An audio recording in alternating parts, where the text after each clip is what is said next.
I look back at my coverage during the Biden years, and I did cover some of these issues, but not enough. It wasn't just deception about a campaign. The man was the sitting president of the United States. There's more at stake here than just politics. The moment you've all been waiting for. Democrats are finally getting called out on national television for covering up Joe Biden's cognitive decline. Did you really not have any idea that he was not fit to serve a second term? Casey, we're looking forward. We have the largest Medicaid cut in front of us. We have the whole federal government at risk. You're facing all of this because you lost a presidential election. And is that not Joe Biden's responsibility for deciding to run again? We're looking forward. That's it? That's it. Okay, so here's what's going on. Of all people, Jake Tapper has a brand new book coming out exposing the Joe Biden cover-up, even though he admits to sort of being involved with the cover-up. Think of conservatives now criticizing you and the media in general for how President Biden was covered during his administration. I think some of the criticism is fair, to be honest, of me. Certainly, I'm not going to speak for anybody else. But knowing then what I know now, I look back at my coverage during the Biden years, and I did cover some of these issues, but not enough. I mean, you can't make this stuff up. The guy covering the cover-up also helped with the cover-up, and this is why the current situation for the Democrat Party is turning into this. What I understand is going to be the equivalent of a nuclear bomb dropped on the Democratic Party when Jake Tapper and Alex Thompson's book come out next week.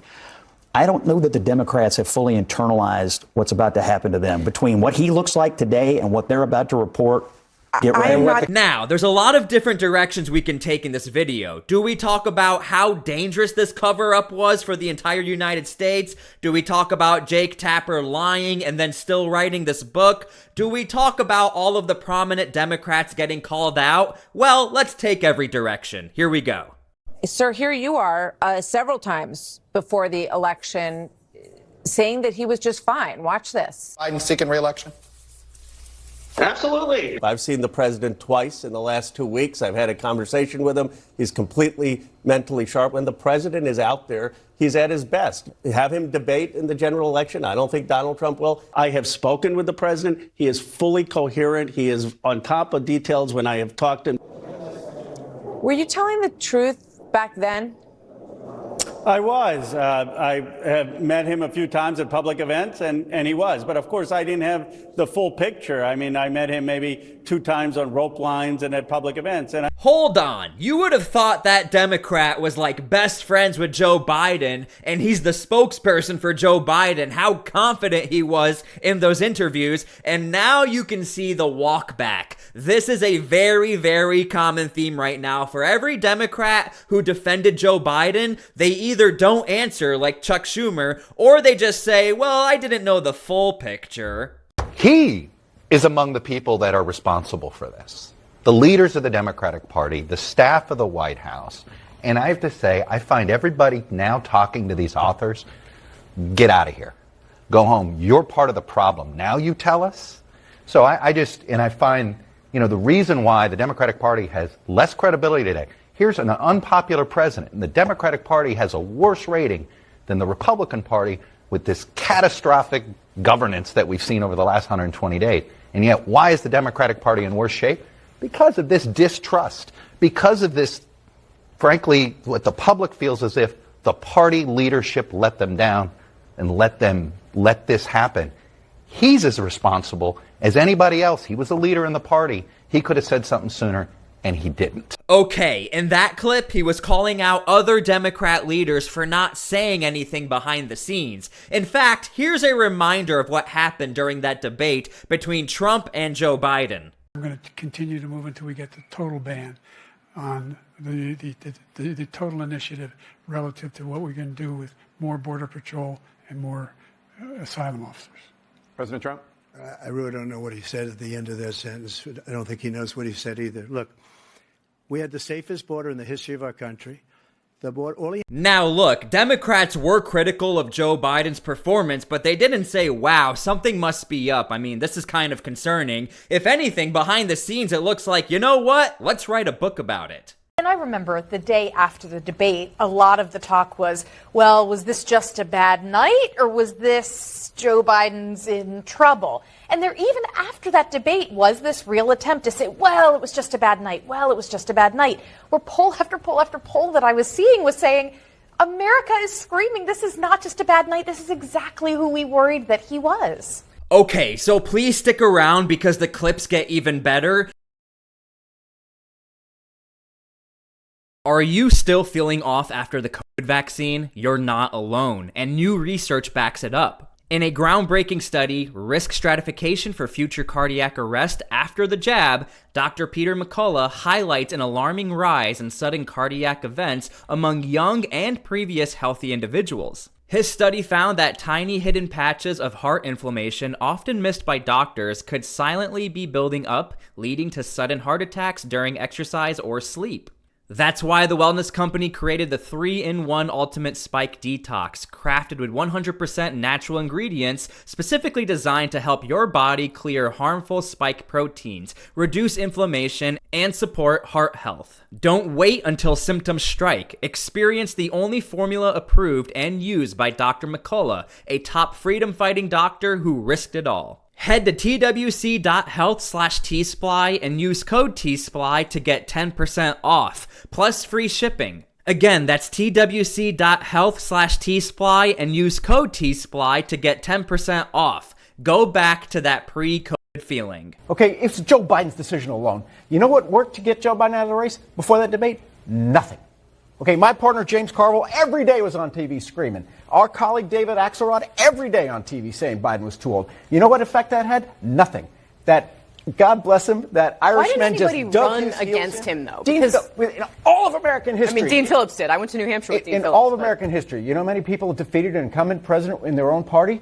None. Now, the other really big question everyone has, who told Joe Biden he could actually beat Donald Trump? Were people lying to him? Were people misleading him? Was Joe Biden that confident he could beat Donald Trump? Let me know how you feel about that in the comments, because a lot of us are still wondering what was happening behind the scenes. Personally, knowing him for more than 2 decades and Clooney's international fame as a movie star, Biden did not appear to recognize Clooney at that June 2024 fundraiser that Clooney was headlining, even after a Biden aide told the president, quote, you know, George Clooney. Ned, remember when he walked out on stage? It was a very disturbing scene. But this had been a disturbing scene for all of us right now. Years. For you and for Charlie and for myself since 2020. 2020, not 2024, but 2020. So that is very crucial. We're forgetting this is not only a 2024 point, this is 2020 through 2024 that Republicans have a big issue with. They lied. They knew he wasn't capable of running again, but which also, by the way, means he wasn't capable of holding the office at the time. And now they're trying to get everybody to move on. There are legitimate questions about what these Democrats knew, when they knew it, and did they put the country through the biggest cover-up and scandal in modern American political history. It's pretty obvious from this book that's coming out and other accounts that maybe they did. I'm kind of surprised to hear you're mad about it. I'm not. I am mad because I vote in this country. And here's what I'd like to know. Was the elected president of the United States so impaired that he wasn't making the decisions on behalf of the government? That's the question of the day. Jamie. First of all, the Democrats hate this story, and I can't wait to read Jake Tapper's new book. But the reality is, if you had eyes and ears, you knew that it was not a secret that Joe Biden was old, and it was not a secret that he was having good days and bad days. The truth of the matter is, these Democrats did not want Biden to run again, and they thought he was going to be a transitional president. I really want you to think how scary that situation is. We could have possibly had a president who had no idea what was going on. And that's not me saying it. This is other Democrats who are now coming out with books, people who were in the inner circle, and telling everybody what was actually happening. Now we are not exaggerating by saying something could have been happening behind the scenes. We are being told things were happening behind the scenes that were not good for Joe Biden. Can you bring up President Obama? Because there was a moment at that fundraiser And that fundraiser really was a key moment for a lot of people in this history, which you so brilliantly document. But President Biden walked down to the end of the stage of this fundraiser for a moment. You can see it right there, and seemed to stare a little blankly into the crowd, and then President Obama tugged on him. You saw that tug and led him off the stage. So you just said you spoke to a lot of people who were there for that. What else did they tell you about it? Well, Obama's side of that story is he wasn't sure what was going on, but he just wanted to get out of there, and he wasn't going to get out of there without Biden, so he grabbed him, and it was more just his impatience than anything else. But other people who were there, and we should note that the Biden White House falsely, when people showed that clip and asked what was going on, said it was a cheap fake. They did this all the time when there was video that seemed to show Biden acting in an odd or unusual, seemingly out of it way. They would call it a cheap fake. It was not fake. It was actual video. And people in the arena who did not see the horrifying scene behind the stage, but in the arena, Congresswoman Annie Kuster, Jon Favreau, former Obama chief speechwriter, and others, just from that event and Biden walking towards the edge of the stage, thought, oh my God, something is wrong here. He's not going to make it. Now, people are very split about Barack Obama. Remember, Barack Obama is the top dog in the Democrat Party. It almost seems like he can do no wrong. However, Barack Obama really stuck up for Joe Biden. He was there for Joe Biden till the end. He never endorsed Kamala Harris until he had to. But I do want to point out there are mixed feelings about Barack Obama. Did he lie? Did he cover up Joe Biden's cognitive decline? Or was he just being a good friend? Remember, Barack Obama and Joe Biden, they are very close. They only happen to be the president and the vice president at one point. There's in-the-moment decision-making. Was the country at risk? Who was making decisions on behalf of the country? Because obviously the president was impaired, and there were people who knew it. There were people, those same people were lying about it publicly, and now the real question is, who was making decisions behind the scenes? You can't just move past it. Why did it happened, and you can't move past it. Remember, this is why Donald Trump was saying he has no idea if Joe Biden was even signing his executive orders. You even had some people go as far to say that Barack Obama, he could have possibly been running the country behind the scenes. We'll just have to wait and see and read the book from Jake Tapper. I agree with Susan. I think what's going to be more revelatory is if his capacity and decision-making in the job was compromised. Was there national security issues, for instance, at any point? And I'm confident in our colleague Jake Tapper, to get to the bottom of what occurred here. But I think that is more significant, especially in the context of all that is currently happening today with the Trump administration regarding the Constitution as a suggested manual, disappearing folks. There's a really high bar, I think, in recalling that history. But there also is, I think, some soul searching that's going to happen in the Democratic Party as a result of this.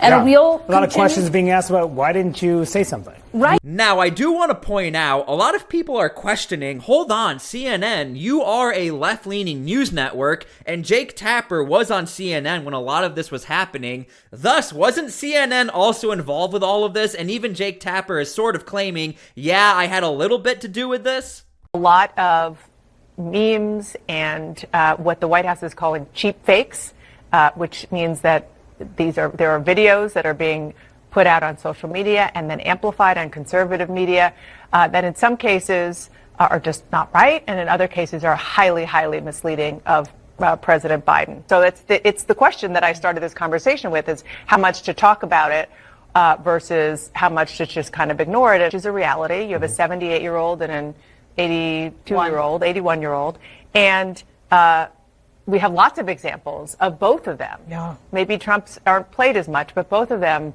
appearing to use your words, lose a step. I think what the White House and Biden campaign, what they have an issue with is that these outlets are wrapping these videos in very misleading context, right? Saying that this is evidence that Biden was freezing. He's unable to walk off stage on his own. And that's obviously not the case. But that's how it's being portrayed in right-wing media. And it plays into this years-long narrative where they have tried to portray Biden as a senile old man, incapable of governing the country. And this is just the latest example. The White House press secretary used the phrase cheap fakes, the idea of cheap fakes. Let me explain what that is to people. We've been worried for years about AI deep fakes, that computer-generated images are going to trick people into believing something that's totally false.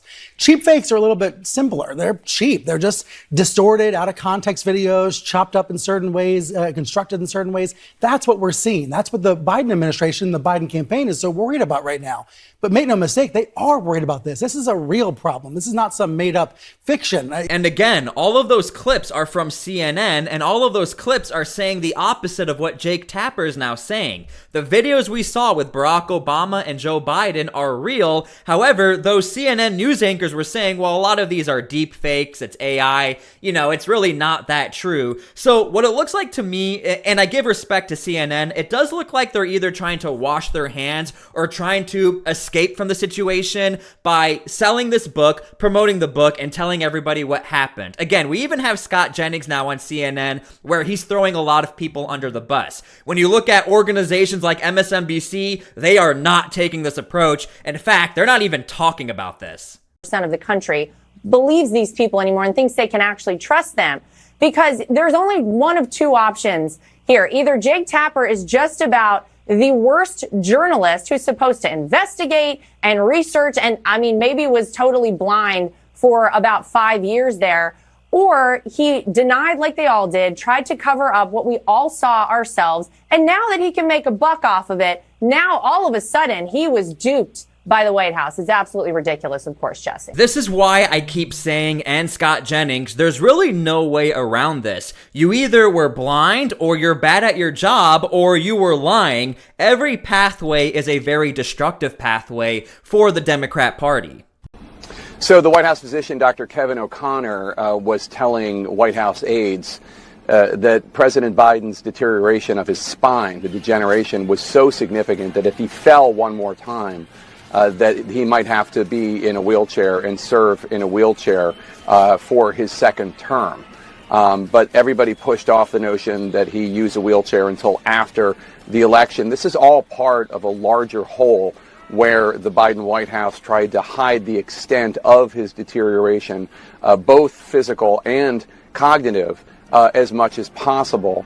In fact, as we all know, we all saw, as his shuffling gait got worse and worse from 2003 to 2004, they started putting aides around him as he walked to Marine One, the helicopter. That was to kind of hide from public view how bad his gait was, how bad his walking was, his shuffling, and also in case he stumbled again to make sure somebody was there. And this is just of a piece of an overall campaign to try to conceal from the American people the extent to which the president was really struggling to do his job. Now, I want to point this out. Somebody made a really good point, and I wish I had the video for it. This has nothing to do with Joe Biden's age. Remember, a lot of people tried to go after Donald Trump for his age, yet it all has to do with the physical abilities and the mental abilities, and a lot of people keep missing that part. Joe Biden was older, yet it looks like he was shuffling, his physical ability went down, the mental abilities went down, and that's what people were upset about. Not so much the age,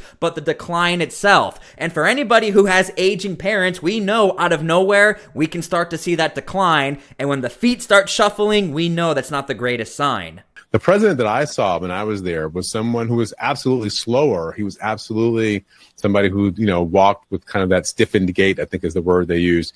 But he seemed to be pretty on top of it mentally. He was able to engage. He told jokes. He was, he was answering questions from constituents. He was making, really light of a lot of situations and seemed like he was pretty engaged. So what I would say is that, I understand why in the winter of 2022, the president and his aides thought that he could be president of the United States again. The question becomes, what happened in the winter of 2023 and going into 24 that they really saw these concerns with the president and they still decided to stick with the plan? I think that's the place where Biden aides who are still in the White House probably have to answer those questions about they made that choice. But every decision is made about what you think is best for the country.